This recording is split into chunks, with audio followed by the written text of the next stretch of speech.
Michael Dawson was tending to his heirloom tomatoes when the buzzing sound first caught his attention. Looking up, he spotted a sleek drone hovering just 20 feet above his garden, its camera clearly pointed at his property. Before he could react, the device swooped around his grandmother's restored farmhouse, the home he'd spent 5 years lovingly renovating after inheriting it. He barely had time to process this invasion when his phone pinged with a text from an unknown number. "Beautiful property, Michael. I have buyers ready to make an offer today. Karen Matthews, Apex Realty." Attached was an aerial photo of his home, taken moments ago. Michael stood frozen, garden trowel in hand, wondering how this stranger had obtained his private number and why she thought photographing his property without permission was acceptable. The drone circled lower, its mechanical whirring almost taunting as it captured more angles of his property. Michael grabbed a garden rake and waved it threateningly, feeling ridiculous but invaded. The drone merely ascended higher, continuing its surveillance. His phone pinged again. "Don't damage my equipment, Michael. That would be destruction of property. Let's talk about your future. This area is changing and you don't want to be left behind." Michael's hands trembled as he read the message. The implied threat coupled with the stranger knowing his name made his stomach knot. He hurried inside, closing the door and drawing curtains that had rarely been used in this peaceful neighborhood. His grandmother's antique clock ticked reassuringly in the hallway as he paced the kitchen, phone in hand, debating whether to call the police about a drone. Would they even respond to something like this? 10 minutes later, the doorbell rang. Michael approached cautiously, peering through the peephole to find a woman in her mid-50s with immaculately styled blonde hair and a crimson business suit. Her smile looked practiced, too wide and too confident as she rang the bell again and called out, "Michael, I know you're home. I'm Karen Matthews from Apex Realty. Let's chat about the future of your property." He cracked the door, security chain still in place. "How did you get my number? And my name? And what gives you the right to fly a drone over my home?" Karen's smile never faltered. "Public records are fascinating, aren't they? And in today's digital age, finding contact information is simple enough. As for the aerial photography, it's standard practice now. The buyers I represent need to see the full scope of the property." She slipped a glossy business card through the narrow opening. "Your neighborhood has been rezoned for multifamily dwellings. All your neighbors are selling. The Johnsons signed yesterday for 7 figures. This is your chance to cash in before construction begins all around you." "I'm not interested," Michael stated firmly, trying to close the door. Karen's designer heel prevented it from shutting. "You misunderstand, Michael. This isn't really an auction. Development is coming. You can profit now or be surrounded by construction for the next 3 years. Dust, noise, property value tanking." Her voice remained pleasant as they're discussing the weather rather than delivering veiled threats. "Your grandmother would want you to be practical." The mention of his grandmother sent anger surging through him. "Don't you dare presume to know what my grandmother would want. Remove your foot from my door before I remove it for you." Karen's expression flickered momentarily, her calculated facade cracking to reveal something harder beneath. She withdrew her foot, but her smile returned instantly. "Keep the card. You'll need it sooner than you think." She turned to leave and paused. "By the way, those tomato plants on the south side need more support. They're looking leggy. I noticed during the drone survey. I'm very thorough, Michael. I notice everything." Michael slammed the door, heart racing as he watched through the window as Karen strolled back to her luxury SUV, making a show of photographing his property with her phone before driving away. The sense of violation lingered like a physical presence in his home, the home his grandmother had loved, the home he painstakingly restored board by board. He realized with chilling certainty that Karen Matthews would be back. 3 days later, Michael returned from work exhausted after a 10-hour shift at the architectural firm. The drone incident had left him unsettled, disrupting his sleep and concentration. As he turned onto his street, the setting sun cast long shadows across lawns and driveways and illuminated a figure on his front porch. His headlights swept across a familiar crimson blazer. Karen Matthews was measuring his Victorian-style porch railing with a laser tool, methodically documenting its dimensions while speaking into a Bluetooth earpiece. "Excuse me," Michael called out, slamming his car door and rushing across his own lawn. "What do you think you're doing?" Karen Matthews spun around, not a hint of embarrassment on her perfectly made-up face. She flashed that brilliant white smile that didn't reach her calculating eyes, tucking the measuring device into her designer handbag as though she'd been caught doing nothing more intrusive than admiring his hydrangeas. "Perfect timing, Michael. I was just finishing up." She consulted a tablet, swiping through what appeared to be architectural renderings. "Did you know your property could accommodate 7 luxury townhomes? The sit-back requirements are minimal in this newly rezoned area. The developer I represent is prepared to offer." "Stop," Michael cut her off, blood rushing to his face. "This is trespassing. You had no permission to be here, measuring my home. Leave immediately." Karen tilted her head, studying him with the detached interest of someone observing an unusual insect. Trespassing is such an ugly word, Michael. I prefer to think of it as providing you with valuable market intelligence. She tapped her manicured nails against her tablet. Your property has significant potential that you're squandering with this quaint single-family usage. I'm not interested in your offer or your opinions about my home. Leave now, or I'm calling the police.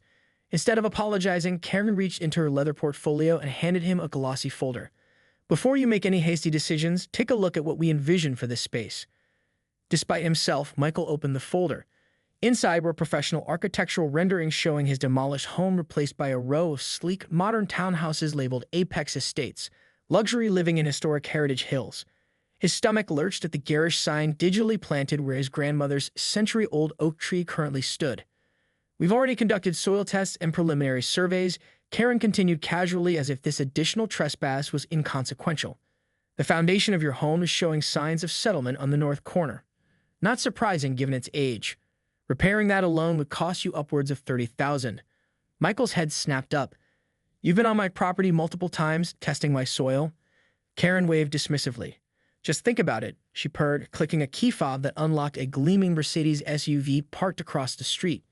The numbers are on the last page. They're generous now, but they won't stay that way once construction begins around you. What are you talking about? None of my neighbors are selling.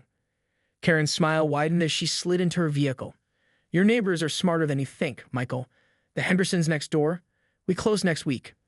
The Patels across the street, under contract as of yesterday. She started the engine. You'll be surrounded by construction within 60 days. Imagine the noise, the dust, the heavy equipment. For months. Years, even. Michael watched her drive away, the folder trembling in his hands. Through his peripheral vision, he caught Mr. Henderson peering out from behind his curtains, quickly disappearing when their eyes met. The quiet neighborhood his grandmother had loved, where neighbors brought each other casseroles during hard times and washed each other's homes during vacations, suddenly felt like unfamiliar territory, a battlefield where he stood alone against an invisible invasion. He looked down at the folder again, noticing a sticky note he missed inside the cover. Historical Designation Application D&ID 3/15/25. We are friends at City Hall, Michael. Let's talk tomorrow. The date was just 3 days earlier, an application he'd never submitted for a historical designation he'd been privately researching but hadn't yet pursued. Michael was awakened Sunday morning by car doors slamming and voices in his driveway. The bedside clock read 8:17 a.m., his one day to sleep in after a grueling work week. Groggily, he pulled back his curtains and froze at the sight below. Karen Matthews, resplendent in a navy suit and pearls, was directing a group of 5 well-dressed couples toward his front door.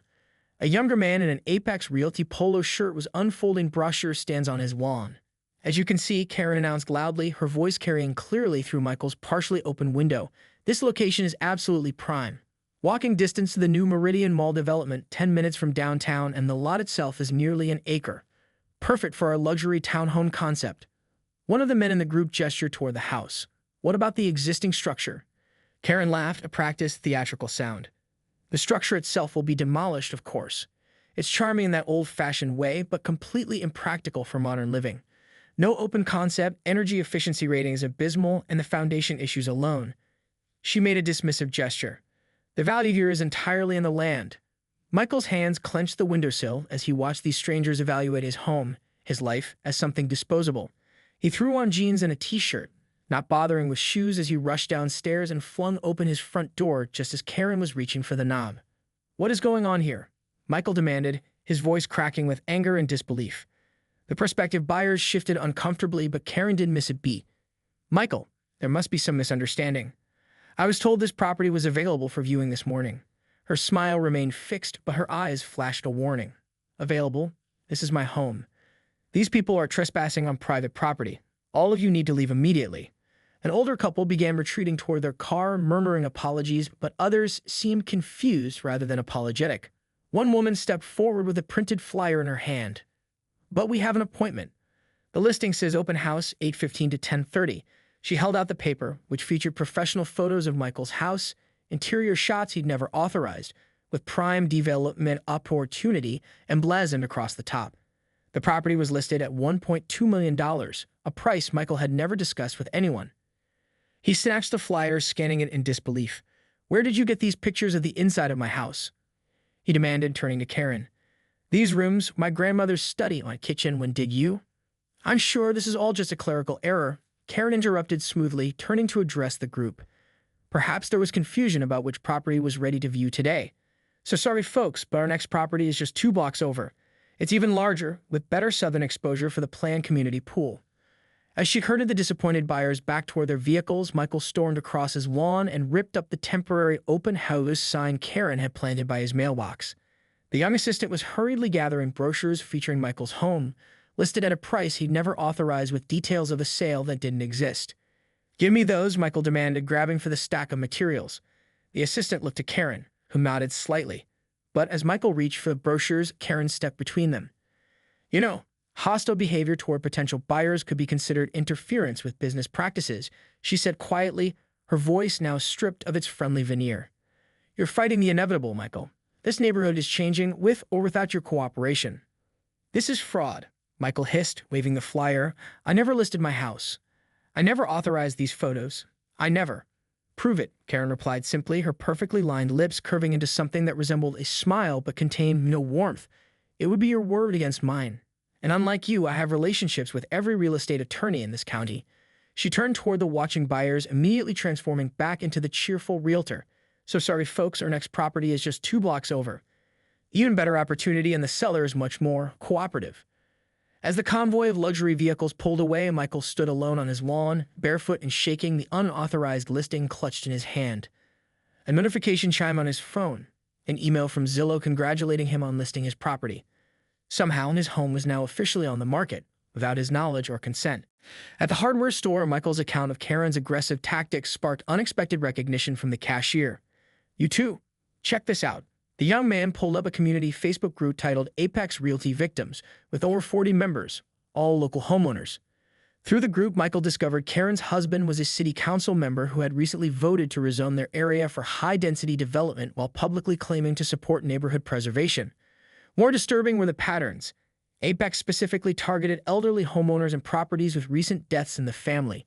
Michael connected with Elena Cortez, a former real estate attorney who'd started documenting the company's tactics after her own grandmother nearly sold her home for half its value after weeks of pressure from none other than Karen Matthew. Armed with newfound knowledge and Elena's guidance, Michael transformed his property into a digital fortress over the next 2 days.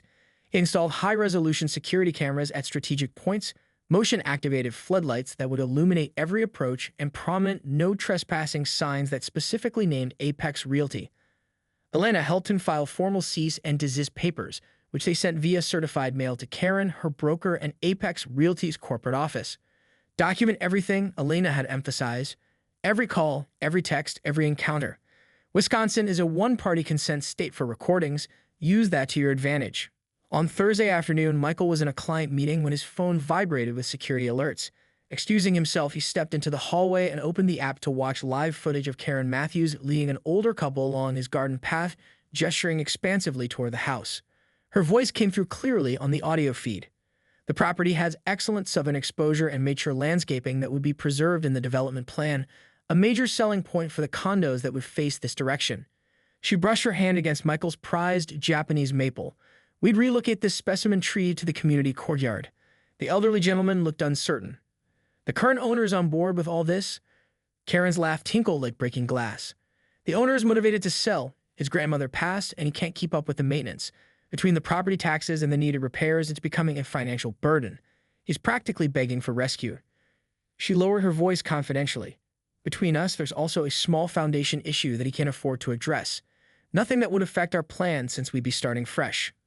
White-hot fury surged through Michael as he watched this woman disparage his home and fabricate financial struggles he didn't have. He texted Elena, "She's here, NOO," and raced to his car, his boss calling after him about the unfinished meeting. 20 minutes of aggressive driving later, Michael screeched into his driveway to find not only Karen and the couple, but a new player, a middle-aged man in a khaki uniform examining the exterior of his home, clipboard in hand. "What is going on here?" Michael demanded, striding across his lawn. The elderly couple startled, but Karen merely smiled blandly. "Perfect timing, Michael. This is Mr. Reynolds from the county building department. There's been a report about structural concerns that required immediate inspection." The inspector looked uncomfortable, glancing between Karen and Michael. "Sir, we received an anonymous complaint about visible foundation cracks, posing potential hazards to occupants and neighboring properties." Anonymous complaint. Michael's voice rose. Let me guess, filed this morning right after I sent a cease and desist letter to Apex Realty. The inspector's expression confirmed Michael's suspicion. Karen's smile never wavered as she addressed the elderly couple. Perhaps we should continue our tour of the neighborhood while the inspection is conducted. The Parkview properties are just around the corner. As they moved toward their cars, Michael confronted the inspector directly. This is harassment. There's nothing wrong with my foundation. Reynolds lowered his voice. Look, I'm just doing my job. But between us, this isn't the first time Apex has filed complaints against homeowners who won't sell. Last month, it was dangerous wiring at the Wilson place. Before that, black mold at the Gutierrez house. He glanced toward Karen, now chatting animatedly with the couple by their Lincoln. This isn't the first time, and building inspectors talk to each other. Some of us are getting tired of being used as intimidation tools. As Reynolds conducted his obligatory inspection, finding no issues as Michael knew he wouldn't, Elena arrived, camera in hand, documenting everything. The inspector, seeing